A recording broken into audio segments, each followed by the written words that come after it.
Hello, today is going to be a very quick rundown of Rackets, just explaining what they are and something to kind of look for if you join a faction that's on the map. There is limited space on the map, but we'll talk about that in a second.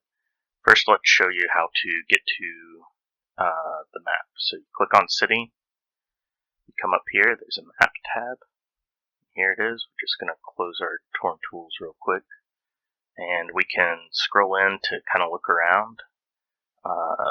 Factions interact with this map to kind of join, attack, defend, occupy territories. The map's fairly settled thanks to very, very large alliances. But every now and again, there's very large territory wars between alliances that blow up and take weeks or months to resolve. And here is my faction right here.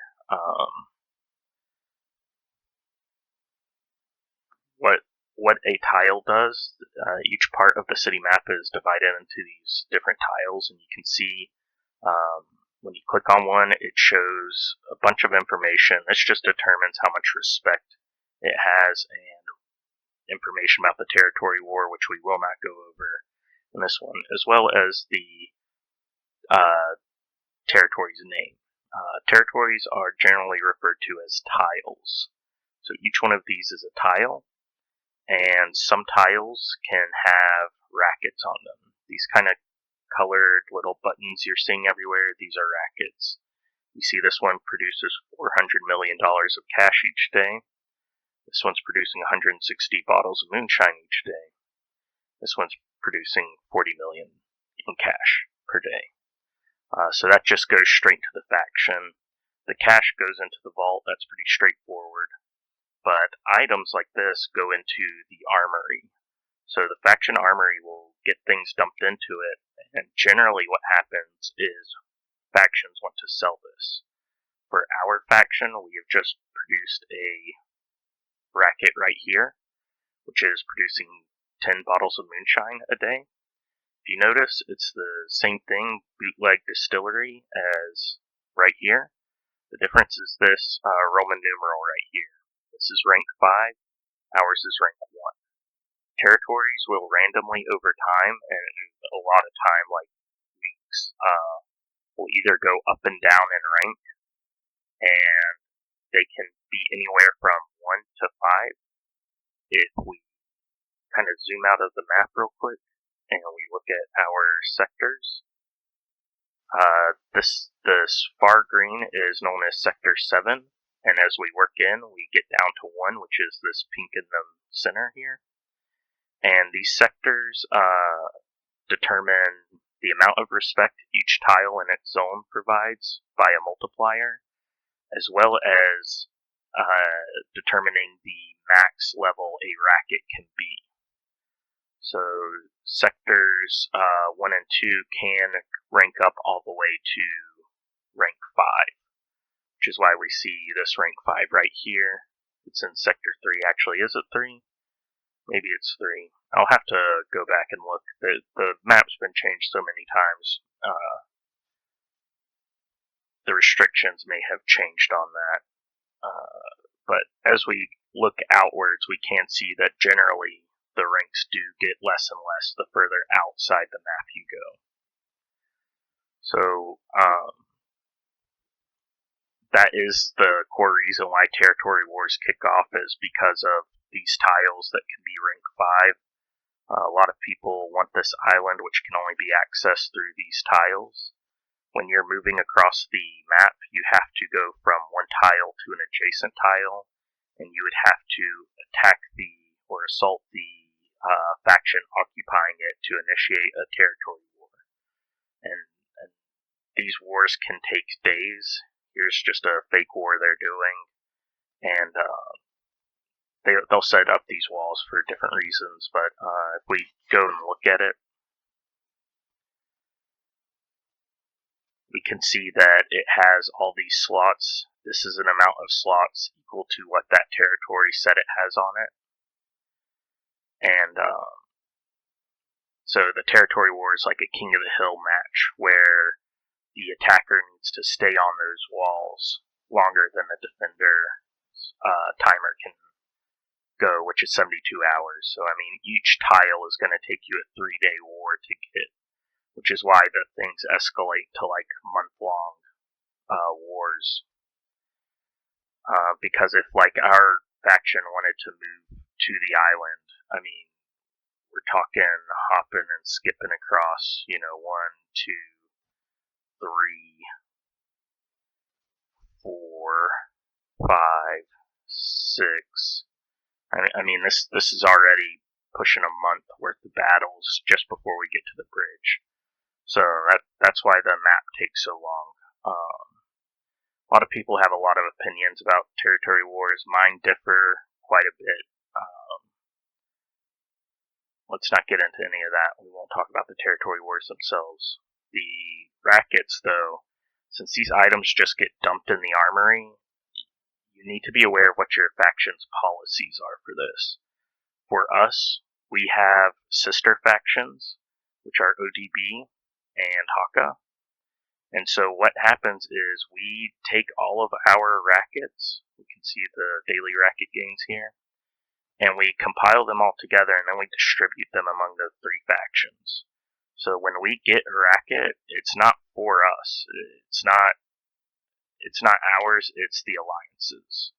So we're going to be distributing that with our sister factions. So our policy for this is if anything shows up like this, don't be using these. And a good rule of thumb is if your faction is producing something, just make sure how they feel about taking it. See, like they have melatonin right here. So if they have their temporary armory open, people could be equipping these and using them, but they probably don't want to do that. They probably want to sell it and share it with their group, So that's kind of touching on faction alliances, territories, rackets. Rackets are the motivation for kind of all the politics and wars that you'll see on the larger scale of things. It's very difficult to earn a spot on the map, and it's always a struggle being active and participating and having a group that's competent enough to kind of deserve the spot they have, especially when we're so lucky as to have a place so close to the center. It motivates us to kind of work harder, try to play smarter, and try to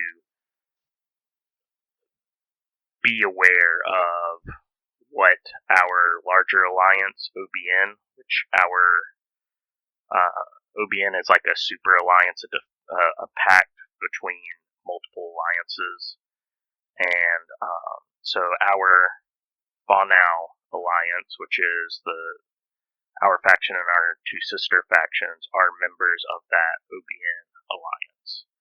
So it makes us conscious of like, are we living up to our sisters and are we living up to the greater alliance?